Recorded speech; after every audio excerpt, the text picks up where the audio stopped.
My name is Myra Sellers, and I'm 29 years old. For 9 summers straight, my parents dropped me at my aunt's door in June and picked me up in August, so my brother could have what my mom called family vacations. 9 years, 9 postcards, 9 versions of the same lesson. The day I got my high school diploma, my car was already packed. By midnight, I was unpacking in another state, and they didn't know which one. It took them 4 years to find me. And when they finally did, standing in the middle of my cafe 2,000 miles from Ohio, my mother looked at everything I'd built, and the first thing out of her mouth told me she hadn't driven all that way to apologize. She'd driven all that way to collect something. Welcome back to Calm Drama Stories, where quiet people finally get to tell the loudest chapters of their lives. If stories about family, boundaries, and starting over speak to you, drop a comment below and be sure to subscribe. Now let me take you back to the summer I turned 8, and the blue suitcase that started everything. The suitcase showed up on my bed on the last day of second grade. Sky blue, hard shell, little wheels. My mom presented it like a birthday gift. "Your very own big girl suitcase," she said, and she smiled the smile she used at church. I was 8.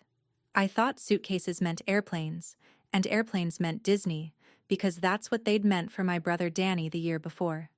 Instead, 2 days later, we drove 5 hours north to Torch Bay, Michigan, where my Aunt Linda lived in a green house that smelled like coffee and lake water. My parents stayed for lunch. Then my dad carried the blue suitcase up the porch steps. My mom knelt down to my eye level, and she said the sentence I would hear for the rest of my childhood.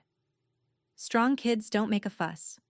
She kissed my forehead, got in the car, and drove off toward the airport with Danny in the back seat, bound for Orlando. I stood on that porch and did exactly what I'd been told. I didn't make a fuss. I was good at it already, which should have worried somebody. Here's the detail that took me 20 years to say out loud. The trip to Orlando was booked in March. The suitcase was bought in April. Nobody told me anything until June. Which means the plan to send me away existed for 3 whole months before anyone thought I deserved a sentence about it. When people ask me now why I left the way I left, quietly, with the details worked out far in advance, I tell them the truth. I learned that method from my mother. She just never expected me to be the one holding the suitcase. Every summer after that had the same shape. The second week of June, the blue suitcase went into the trunk. 5 hours north. Lunch at Aunt Linda's table. The car pulling away with 3 people in it. And then, some week in July, a postcard would arrive, addressed to me in my mother's round, cheerful handwriting. Orlando the first year. Yellowstone. The Grand Canyon. San Diego. Niagara Falls. 9 summers. 9 cards. And every single one carried the same cheerful line on the back. "Wish you were here!" Exclamation point. Aunt Linda would hand the card over without a word, and later I'd catch her sliding it into an old shoebox on the pantry shelf, like she was keeping evidence for a trial nobody had scheduled yet. I used to read those cards the way other kids read cereal boxes, over and over, looking for a prize that wasn't there. It took me years to notice what was actually missing. Not once did a card say, "We miss you." Not once did one say, "Next year you'll come with us." The message was never an apology. It was a caption. Look at the family, having its vacation. In September, my teachers would assign the essay every kid in Ohio writes, what I did on my summer break, and I'd write about Michigan and get a B+, and my mom would stick it on the refrigerator next to a photo of Danny on a jet ski. 2 versions of the same summer, held up by the same magnet. I stopped writing those essays honestly around the 4th year. Nobody noticed the difference, which told me more about my house than the postcards ever did. But the postcards weren't done with me. Years later, they'd end up mattering more than anything else I owned. To be fair to my parents, and I've spent years learning how to be exactly that fair and not 1 inch more, the story didn't start with a suitcase. It started with a hospital. When Danny was 6 and I was 2, he was diagnosed with leukemia. I have no memory of that time, but I grew up inside its architecture. 4 years of chemo, fundraisers at the church, a freezer full of casseroles from neighbors. My mother slept in a vinyl chair beside his bed so many nights that she could fold herself into it like a jackknife. My dad worked doubles at the printing plant to keep the insurance. And somewhere in that long emergency, my family reorganized itself into a shape that had a center, and the center was Danny. I understand it. A house on fire organizes around the fire. Danny got his remission in 2003. The bell, the balloons, the photo that still hangs in my parents' hallway. He was 10. I was 6. And that should have been the end of the emergency. Instead, it became the founding document. My parents came out of those years with a mission statement, making memories with Danny, because they had almost run out of chances to make any. And they came out with a belief about me that hardened like concrete. Myra is the easy one. Myra is healthy. Myra doesn't need anything. Here's the part I want you to sit with. The vacations without me didn't start during the illness. They started in 2005, 2 summers after he was cured. The emergency ended. The system it built did not.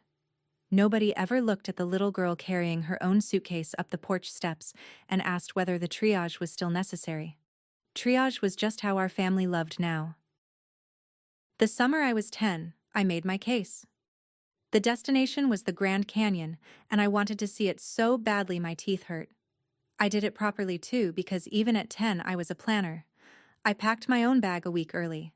I wrote a list titled, "Reasons I Should Come," in marker, and my top reason was that I had never seen anything a mile deep. I practiced my speech in the bathroom mirror. Then I stood in the kitchen and delivered it, list in hand, while my mom dried dishes and my dad leaned in the doorway, spinning his keys on one finger. My mom put the towel down.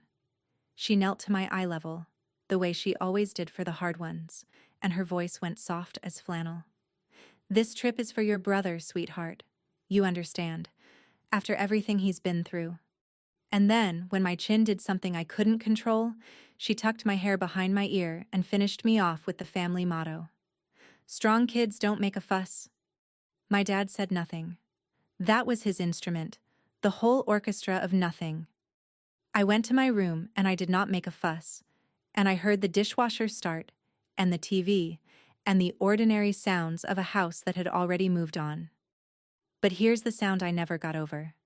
Around 9 that night, I heard the rumble of little wheels on hardwood. I came to the top of the stairs and looked down. My blue suitcase was already packed, already zipped, already parked by the front door.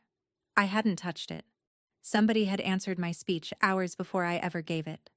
I never asked to come along again. I had gotten my answer for all 9 years at once. Now, if this were a simpler story, the summers themselves would have been the punishment. They weren't. That's the complicated mercy at the middle of my childhood. Aunt Linda's greenhouse on the lake was the one place on earth where I was not the easy one, the quiet one, the one who didn't need anything. I was just Myra. Linda was my mom's older sister, widowed young, no kids, and she'd spent 30 years running a bakery in town before her hands got tired. She put me to work the first week I ever stayed with her, and I don't mean pretend work. Real dough, real scale. Real customers' orders taped to the counter. She taught me pie crust the summer I was 9, standing behind me with her hands over mine on the rolling pin. "Cold hands, warm heart," she said. "Perfect for pastry." When I ruined a batch, she made me diagnose it like a doctor. Too much water, warm butter, and then we did it again. At her table, I got asked questions and my answers changed things. What we baked, what we planted, what we watched. I once heard her introduce me to a neighbor as my summer girl, and I walked around the rest of that day like I'd been knighted. One night when I was 11, she looked at me across a peach pie for a long moment and said, "In this house, you're not the quiet one. You're just Myra." Then she seemed to be about to say something else. She didn't say it. She got up and refilled my milk instead. All those summers, there were moments like that. Sentences she started toward and turned back from, like a woman walking to the edge of a dock and deciding the water was too cold. The summer I was 12, I found out what was on the other side of those unfinished sentences. It was late, past 11, and I came downstairs for water. The kitchen light was on. Linda was at the table with the phone pressed to her ear, and I stopped in the dark hallway because her voice had a sound I'd never heard in it before. Sharp, almost pleading. Then let her stay with me for the school year, Carol. Carol is my mother. There was a long silence, long enough that I could hear the lake through the screen door. Then Linda again, and now the sharpness had gone cold. That's not how it would look? That's your answer? That's the whole answer? Another silence. No, I'm not trying to take anything from you. You can't take what someone's already said on the porch. I must have made a sound, or maybe the floor did it for me, because Linda turned and saw me standing there in my nightgown with my empty glass.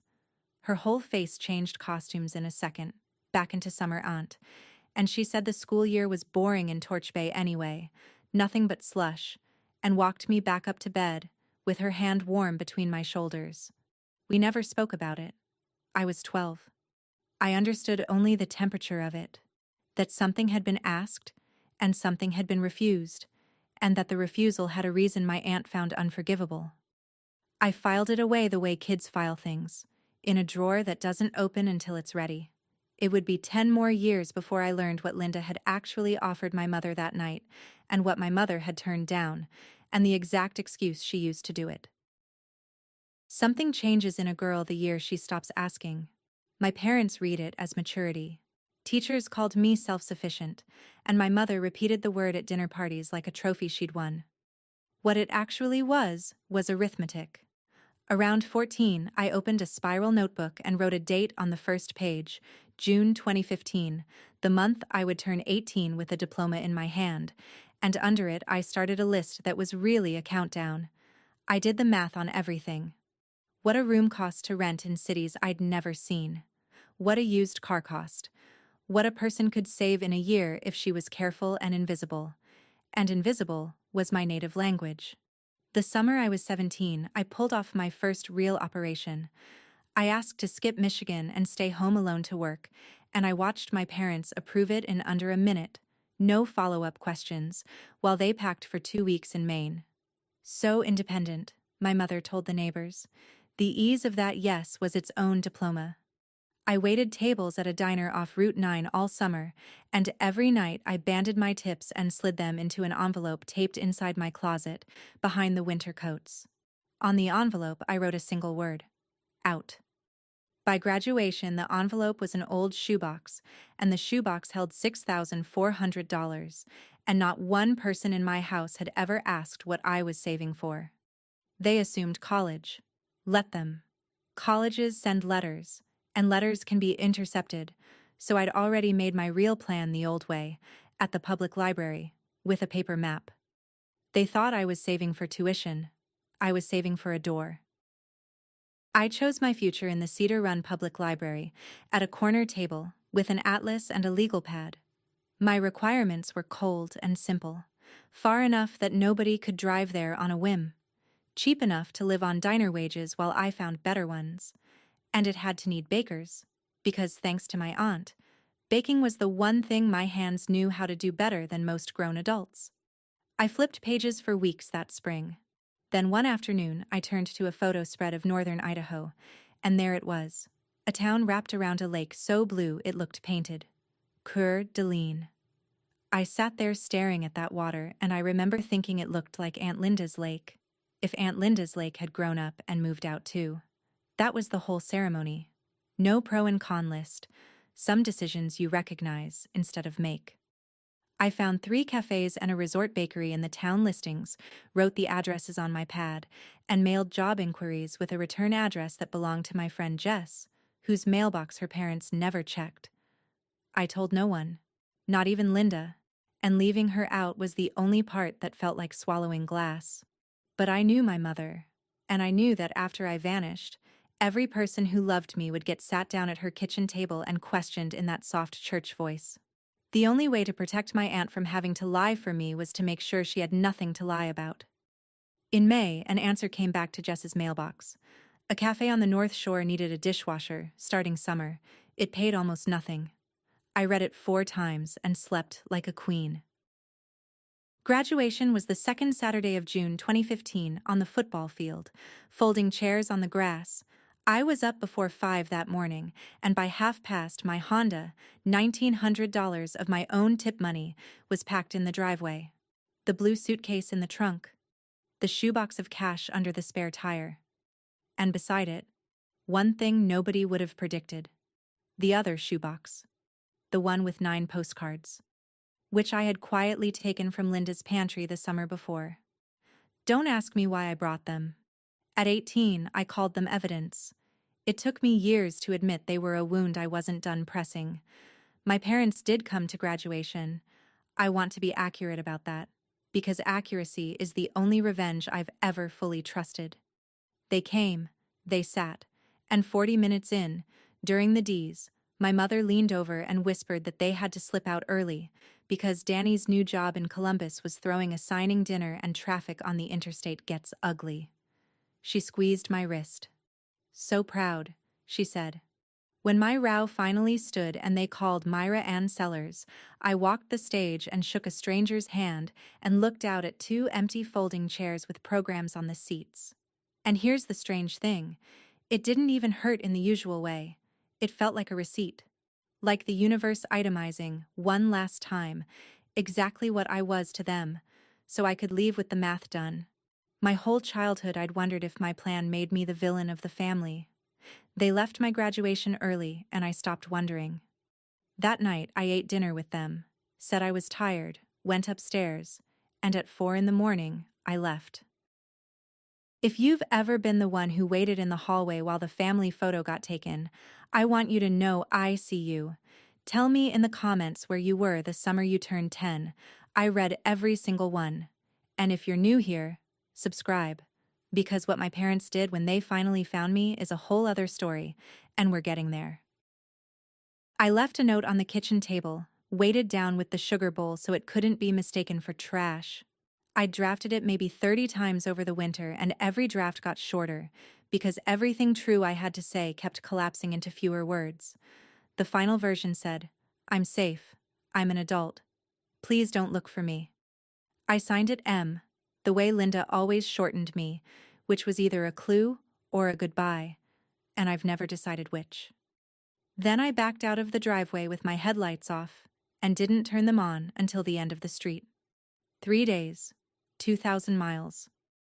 I slept twice in the Honda in Walmart parking lots, doors locked, seat tilted back, shoebox of cash riding under the spare tire like a heartbeat.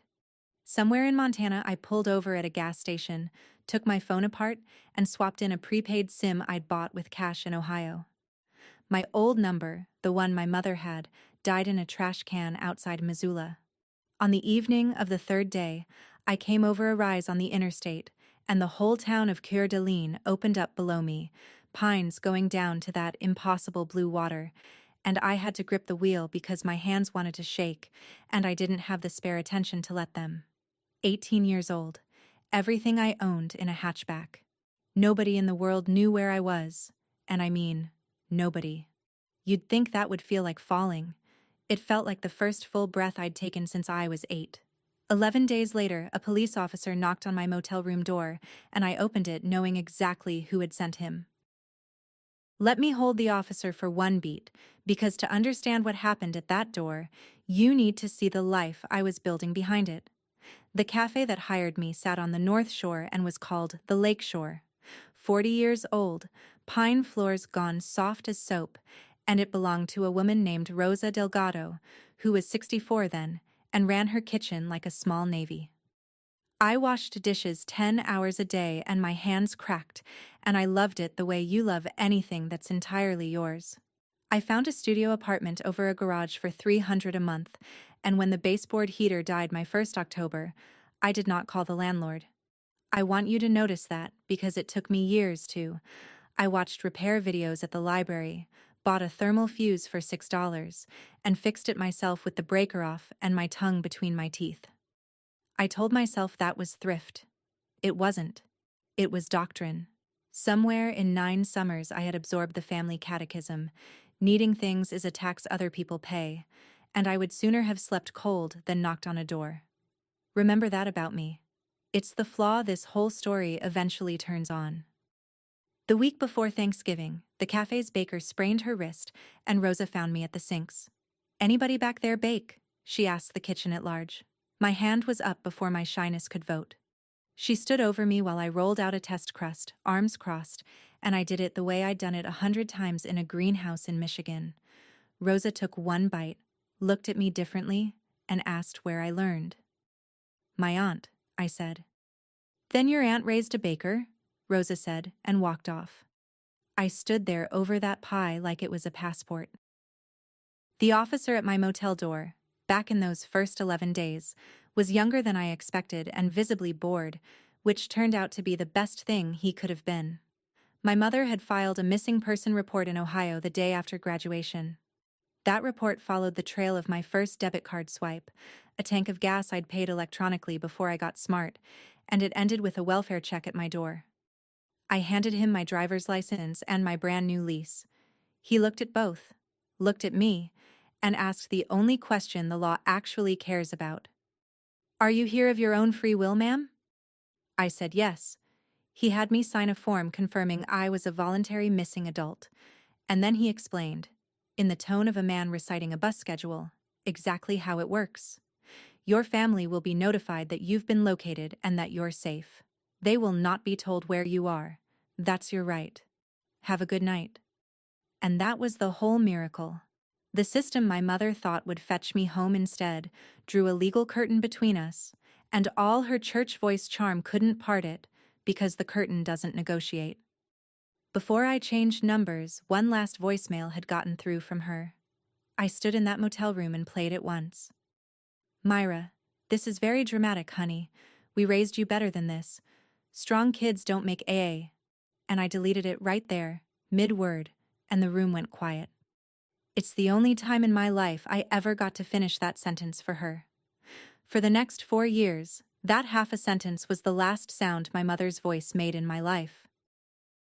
2 full years into Idaho, the blue suitcase was still packed. I want to be honest about what that means. I had an apartment, a job I was good at, a lease with my name on it, and a suitcase by the closet door that I had never fully unpacked, like some part of me was still standing on a porch in Michigan waiting for a car to come back. One Sunday night in my 3rd October, I finally opened it flat on the floor to empty it for good, and there at the bottom was the shoebox. 9 postcards. Orlando to Niagara, in order, my mother's round handwriting grinning up at me. "Wish you were here." I carried the box out back behind the cafe, where Rosa keeps a steel burn barrel, and I stood there with a lighter in my fist for a long time. Then I went back inside. Not because I forgave anything, because burning them felt like one more disappearance, and I was tired of solving things by vanishing. Instead, I sat at the counter after close with a pen, and I turned each card over, and under my mother's caption I wrote what that summer had actually been. Summer 3, I taught myself to swim because no one was there to watch me do it. Summer 5, I stopped crying at drop-off, and everyone praised me for it. Summer 8, Linda asked me what I wanted for once, and I couldn't answer, because nobody had ever asked the question. 9 cards, 2 handwritings, 2 versions of one childhood. I put the box on the shelf above my stove, where a person keeps things she actually intends to look at. I told myself I kept them as receipts. The truth is, some part of me was still waiting for somebody to ask to read the other side. By my 3rd year, I was the Lakeshore's baker, and more I was running the kitchen when Rosa's knuckles had their bad mornings, which was more mornings than she'd admit. She was 66 by then. One February afternoon, she sat me down with 2 coffees and laid it out plain, the way she did everything. She wanted to retire while her hips still let her garden. The cafe was worth about $180,000 with the equipment. She'd had offers, one from a chain, one from a man who used the words vape lounge in her dining room and was lucky to leave alive. "I'm not selling 40 years to someone who'll gut it," she said. "I'd rather sell it slow to someone who'll love it." Then she looked at me in a way that made the back of my neck warm. "40,000 down," she said. "I'd carry the rest myself, monthly, seller financing, like they did it in the old days, for someone I trust." She let that sit exactly as long as it needed to. I went home that night and taped a sheet of graph paper inside my closet door, and at the top I wrote $40,000, and under it, in pencil, the number I had. 23,400. For the next year and a half that sheet was my religion. Tips. Overtime. No streaming. Boots resoled instead of replaced. 26. 31. 38. People talk about buying a business. That's not what this was. This was the first thing I had ever wanted out loud, at full volume, where losing it could actually hurt me. A place with my name on the deed, in a town I chose, where nobody could ever again decide which members of the household counted as the family. Rosa only made one condition. "Don't disappear on me," she said. I laughed. She didn't.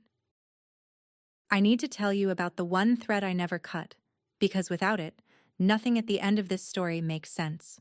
Every year, in the second week of June, I bought one postcard of Lake Coeur d'Alene, the tourist kind, all that painted-looking blue. No return address, no signature, no town visible in the picture. I checked every time. On the back, where a message goes, I drew one small pie with a crimped crust, the way you'd doodle it on a napkin, and I mailed it to a greenhouse in Torch Bay, Michigan.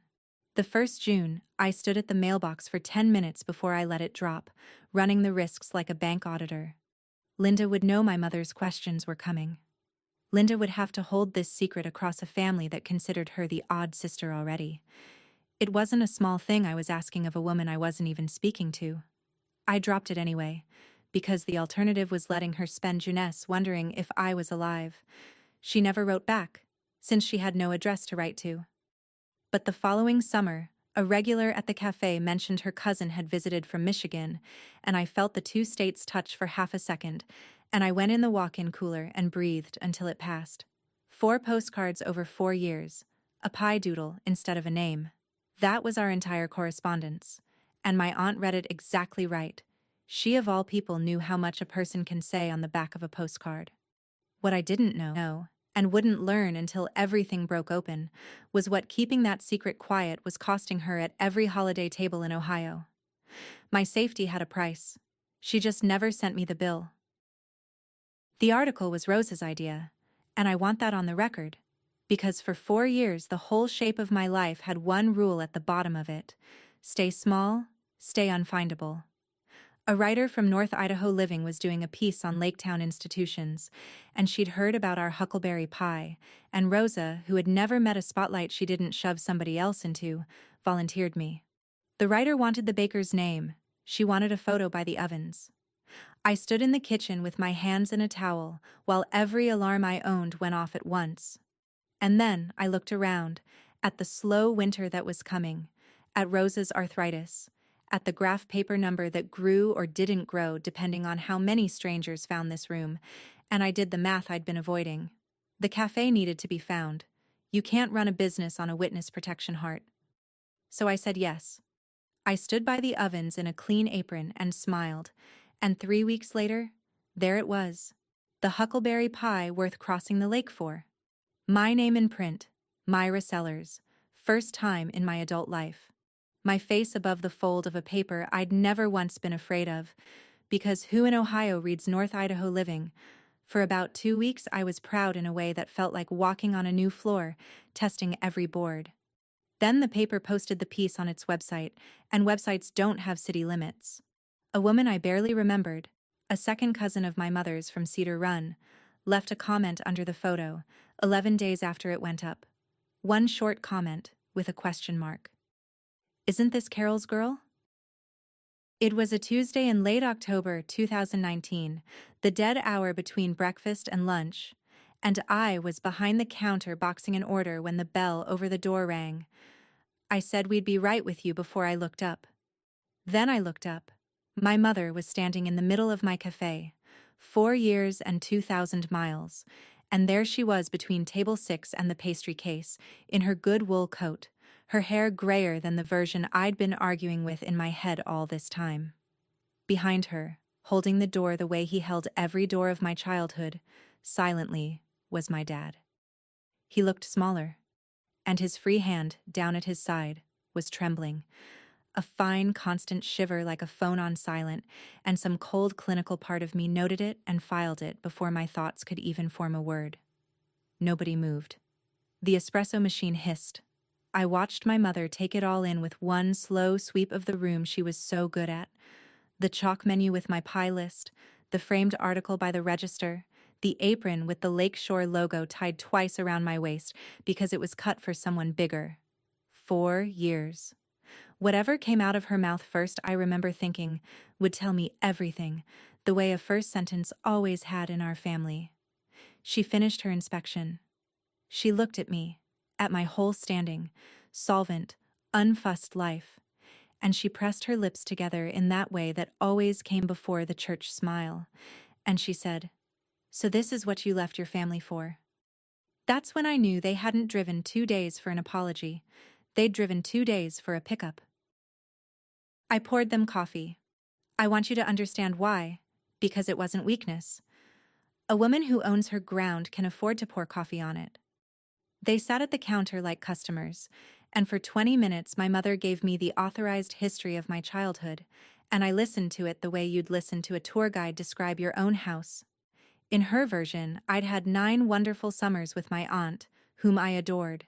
In her version, they had given me independence, the greatest gift. Look how well it turned out. Look at this cafe. In her version, my disappearance was a phase, a cruelty she had borne with grace, and we needn't relitigate it now that I'd gotten it out of my system. Here's what frightened me, truly. She wasn't lying. You can hear lying.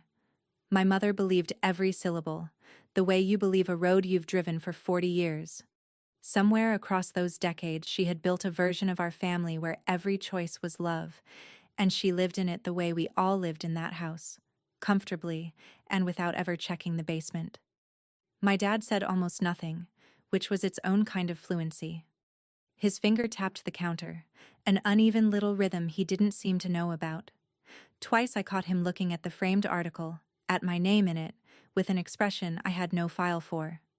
Finally, I asked the question 4 years had sharpened. Why did it take so long to find me, if any of this mattered? And my dad, my silent dad, opened his mouth for the first time since the door. "I did," he said. Barely a breath in, my mother's hand landed on his sleeve, light as a napkin, and he stopped. Then my mother folded her hands on my counter and got to the business of the trip. "Your father has Parkinson's," she said. "Diagnosed in the spring. Early stage, the tremor, the stiffness. You've seen his hand." She said it the way you'd report weather, and then she let the silence do a lap. And I stood there holding a coffee pot while the word Parkinson's rearranged the man by the window into someone I was going to lose twice. He looked at me and gave me a small, apologetic shrug, as if the disease were a guest he'd invited by accident. And then my mother kept going, because the diagnosis was not the point of the sentence, it was the runway. "Danny can't be expected to manage this," she said. "He has the children, the career. You understand." The words landed in the exact grooves 9 summers had carved. Someone's needs, and then me, the one without any. She reached across my counter and took my wrist, the same squeeze as graduation, and she said it. The sentence she had crossed 6 states to deliver. "You've always been the strong one, Myra. It's time to come home." Home for Thanksgiving, she meant, to start. "We'll tell everyone together. A family announcement." She was already at the guest list. I looked down at her hand on my wrist, French manicure, her mother's ring, and the strangest thing happened. I felt the exact weight of it, and it weighed what a baggage tag weighs. 4 years, 2,000 miles, a legal curtain, a new name on a lease, a life built plank by plank with my own cracked hands, and the first full sentence my mother had for me was a job assignment. The vacancy for the strong one had reopened, and I was being recalled. I took my wrist back, gently, the way you take a knife from a child. I said no. Not a speech, not a trembling manifesto, just the single word. And then, because the lunch crowd was 20 minutes out, I told them the kitchen needed me, and they should try the huckleberry before the drive back. My mother's face did something complicated and settled on wounded dignity, her home parish. On the sidewalk, through the glass, I watched her reorganize my dad toward the car, and he looked back at me once, and I did not wave. And neither did he. And somehow, that was the most honest exchange the three of us had managed all morning. That night, my phone rang from an Ohio number I didn't know. Danny. My mother had given him the number she'd demanded from me at the counter, which I'd surrendered to end the visit. I almost didn't answer. I'm glad I did. And I want to be fair to my brother the way I promised to be fair to everyone. Exactly, and no more. He didn't open with the family script. He opened with a question, quiet and off balance. Was it true you hated going to Aunt Linda's? And I said I never hated Linda's. I hated what it meant. And I told him what it meant. All of it. The suitcase in April. The porch. The postcards. The line went so quiet I checked the screen. Then my brother, 26 years old, said, "Mom told me you loved it there. My whole life. I believed her." His voice cracked on the last of it. He didn't ask me to come home and nurse anybody. He asked one thing only. Don't disappear on me again. After we hung up, I sat a long time looking at a shoebox on the shelf above my stove. Here's the part nobody warns you about. Cutting contact is one decision, but staying gone is a decision you make every single morning. If you've ever had to choose between your peace and your family's version of you, comment, "I chose me" below, so the next person scrolling knows she's not the only one. And stay with me, because the dinner that changed everything is coming. I called Linda the next night, and the moment she heard my voice, she knew something had happened, because our whole ritual was one wordless postcard a year, and now here I was, speaking. "They found me," I said, and told her about the cafe, the coffee, the recall notice. She was quiet for a moment. Then my aunt took a breath and paid off a debt that was 10 years past due. "You were 12, she said. "You came downstairs for water. I know you heard some of it. Here's the rest." That summer, she had offered to take me for the school year. Not a visit. Enrolled in Torch Bay, my own room. Her paying for everything. My parents free to orbit Danny full-time. Me raised in a house where somebody actually looked up when I entered a room. She had the paperwork half-drafted. She'd rehearsed it for weeks before she dialed. And my mother listened to the whole offer. All of it. And turned it down flat. And the reason she gave was not that she would miss me. The reason, word for word after all these years, was, that's not how it would look. A daughter shipped off for good. People would ask questions. A daughter loaned out for summers. That was just cousins' camp. That was wholesome. 9 summers was the maximum my absence could weigh while the family photo still framed upright.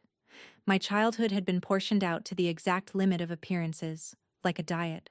I stood in my kitchen in Idaho holding the phone, doing the one piece of arithmetic I'd never let myself do. It was never thoughtlessness, it was policy. Then Linda said the other thing. "I should have fought harder, sweetheart. Come to Thanksgiving with me, not for them. So you never again have to wonder who you'd be in that room." I didn't sleep much for 3 nights. I'd like to tell you the debate was about my parents, but it was mostly about a sheet of graph paper. 38,700. That's where the number stood. $700 shy of shaking Rosa's hand, after 4 years of Risold boots. Going back to Ohio wasn't a plane ticket, it was a breach in the whole hull of my life, and I knew myself well enough to know why it terrified me. If that house got its hooks back into me, the strong one would do what the strong one does.